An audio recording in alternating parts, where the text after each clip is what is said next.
Welcome back, everybody, to another video. My name is X1 the Gamer, and we're talking all things Xbox all the time here on this channel. If you like what we do, hit the like button, subscribe to this channel. Today, we're going to talk about more Xbox games coming to Steam Deck. That's right, Valve's portable Steam Deck. I think this is a winning strategy for Xbox. We're going to go over what these games are, how many games in total are verified and playable on the Steam Deck. There's quite a library there already. Fantastic news. We're also going to review some of the games that are leaving Game Pass this month, so make sure you jump on these titles. There's some good ones there if you haven't played them yet. They're leaving the end of April. And finally, Pablo Schreiber. Who is that, you ask? Well, that's the dude that's playing Master Chief in the Halo TV series. He has something to say to fans who don't like the series, which, as of right now, is me. In fairness, I've not watched episode 2, but I'm not a huge fan based off episode 1. I'll be watching episode 2 tonight. But I think he handles it in a very classy way, so we're going to review that. Let's jump right into it right now. Again, like, subscribe.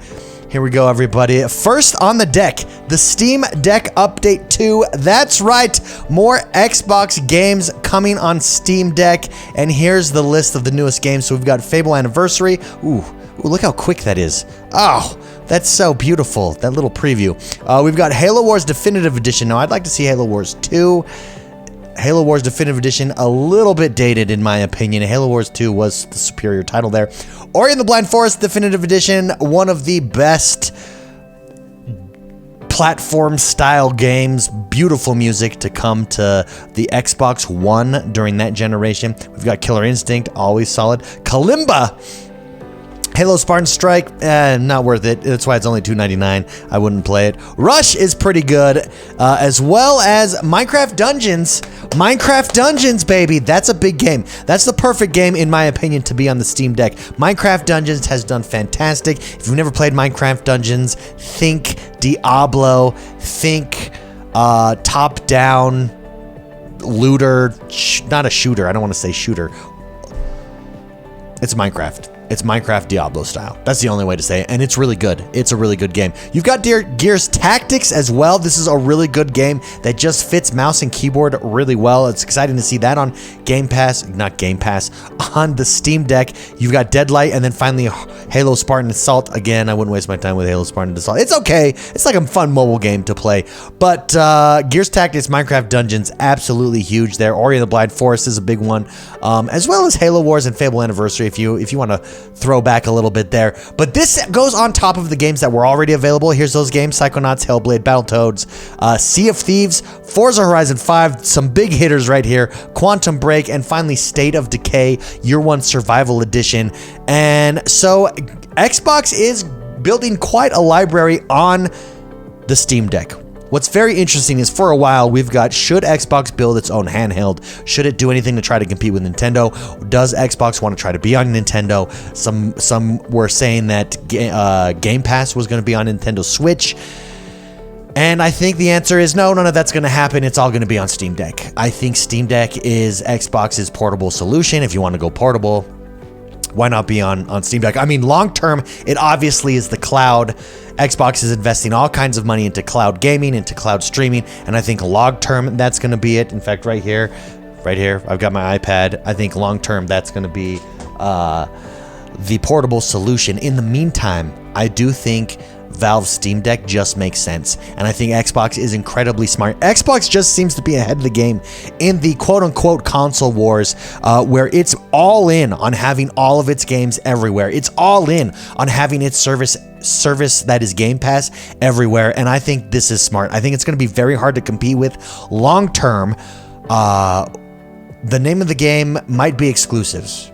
That's what Sony's betting on, and they're right. I mean, Sony has fantastic exclusives, but the name of the game, numbers-wise, your games, especially if they're good games, everywhere they can be, means that more people are going to play them. And I think Xbox is smart to go in on this. It's going to be very interesting to see. Really, it's only tied to whether or not how well Steam Deck does. If Steam Deck doesn't do well, oh well, no sweat off Xbox's back. It's sweat off Valve's back. In the meantime, Xbox has developed this relationship with Steam, with Valve. Indeed, Gabe Newell, if you remember, said he's more than happy and willing to work with Xbox on getting Game Pass on Steam. Very smart man, and I think you're going to see more of these types of partnerships. I think it's smart. If you have a Steam Deck, I want a Steam Deck, you might as well play your Xbox games there. This is good news. We've got quite a library. Having Forza Horizon 5 alone is huge. But let's switch over and let's talk about games that are leaving Game Pass this month. Now, all these games are leaving on April 21st. You've got MLB The Show 21, which makes sense. I mean, no big deal here because MLB The Show 2022 is coming. And from all the reviews that I'm reading, it's coming to Game Pass day one. All the reviews that I'm reading, this is the superior MLB The Show. Finally, we're getting all the features that we waited for, particularly multiplayer seasons. I cannot wait to jump in and play it. Very fun. Anyways, the reviews are big. But if you haven't played MLB The Show, honestly, not a big deal. Just wait for 2022. It is leaving April 21st. We've got Rain on Your Parade. Not super familiar with Rain on Your Parade, but it is also leaving Game Pass. It looks interesting. It looks unique right here. Again, I've never played it. The Long Dark. Now, The Long Dark, I know, is a very popular game. It's a survival genre game, and a lot of people really like this. So if you're into survival games, into that survival genre, I've heard nothing but good things about The Long Dark. It's a very popular game. Make sure you jump in. It's leaving Game Pass soon. We've got Pathway. It's leaving actually April 16th. I don't know when Long Dark is. I assume they were all April 21st. This one's leaving April 16th. Pathway, another top-down game there. Make sure you jump on these games. If any of them interest you, I'm really into MLB The Show. MLB The Show 21 failed to impress. I'm very excited for MLB Show 2022, which is coming day one on Xbox. But I do know Long Dark. A lot of people really like that. So those are the two that I would personally jump into. And last but not least, let's head over to some Halo TV series. Let's talk about it. This man right here. For those of you that don't know, this is Halo. This is Master Chief. This is the man, the actor. I'm not a fan of them revealing his face. I feel like it was a wasted opportunity. They did it in episode 1. Full disclosure, so far, I've watched one episode. I've not watched the second episode yet. I am not a fan of what they did at all in episode 1. I don't like the direction it's going. I don't feel that it's really good writing. But I'm still going to watch episode 2. I'll probably watch episode 3 even. I'll give it 4 or 5 episodes to give it a chance. So stay tuned for my full review after that time. However, having said that, Pablo Schreiber did say, he did have this message on Instagram. What other pictures did he post here? Oh, see, I'm sorry. I'm just not I'm sorry. I'm just not a fan. And some people have said the reason they had him remove his mask is so that the non-fan could connect with the player. And I'm sorry, I don't think that that's the correct move. I really don't. I connected with this player never seeing his face. You can have emotion. You can have badassery, right? You can have this connection with players with a mask on. Did Darth Vader not connect with audiences? He didn't remove his mask until the final series when he died. You don't need to remove a mask to have a connection with a character, to have feeling behind a character. I just disagree with that entirely, and I really just don't like this. Having said that, Pablo Schreiber seems like a class act. Here's what he said. He said, "Huge thanks to everyone who has supported our show. We were the second most streamed piece of entertainment in the US last week behind Oscar's Best Picture winner, Coda Movie, and the most streamed in Canada, with many more territories coming to Paramount Plus soon. Halo Series is now officially a huge hit and soon to be a worldwide phenomenon." So here's the thing. I don't doubt that it is the top streamed movie. However, right now you are living off of the brand and the name that is Halo. You have fans like myself, curious, checking it out, not liking what I see, and still going to be watching episode 2 to see what the direction is. Do they salvage it? Do they take it back in a direction? Is it just my initial shock of some of the story choices that they made? Or is this actually just not a very good show overall? And so you've got Halo fans right now watching it, making it super huge. Does that maintain? Is it a worldwide phenomenon when all is said and done? I think that has yet to be seen. However, I mean, I think that's a fair statement at this point in time.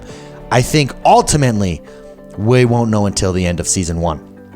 Here's what he has to say. "To all fans who have been waiting for this moment for so long, and to the newcomers who have responded with such overwhelming support and love, I am honored and humbled to be in service to this amazing universe and lore. Okay, I like that.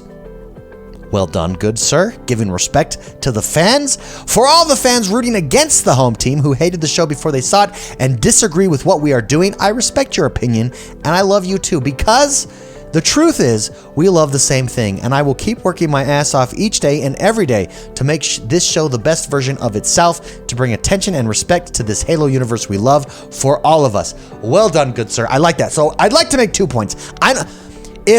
If Halo is the worldwide phenomenon that it is, and is doing as well as it's doing, and I don't think you need to make this statement. This statement is clearly here because you need to address the outrage or the haters, so to speak, the viewers like myself who are not so happy and not so excited at where this series is going overall. So I do think that's there. I do think what he said there is right, and I mad respect here to Pablo Schreiber. I think this is classy. I'm not sure he's the correct choice for Master Chief myself. I'm not sure. Overall, I just don't like this. I think you really have taken away what Master Chief is. And by this, I mean removing, it doesn't matter who plays him, but removing the mask so early on in the season. I mean, that seems like something that should happen as a series finale that you build up to if you're going to do it at all. I think it really, you lose what Master Chief is. To me, right now, if I'm not a Halo fan, they've not created or shown why Master Chief is Master Chief. He's just a dude in a suit of armor. But that's just me. You could disagree with me. Pablo Schreiber, regardless, is a class act, and I like what he did here over on Instagram. I'd love to know what you guys think.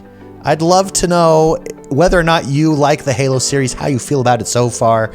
Let me know in the comments below. Again, don't forget that like button, subscribe to this channel. My name is X1 the Gamer. I love all things Xbox. Join me on our journey of Xbox goodness and glory, and I'll see you guys next time.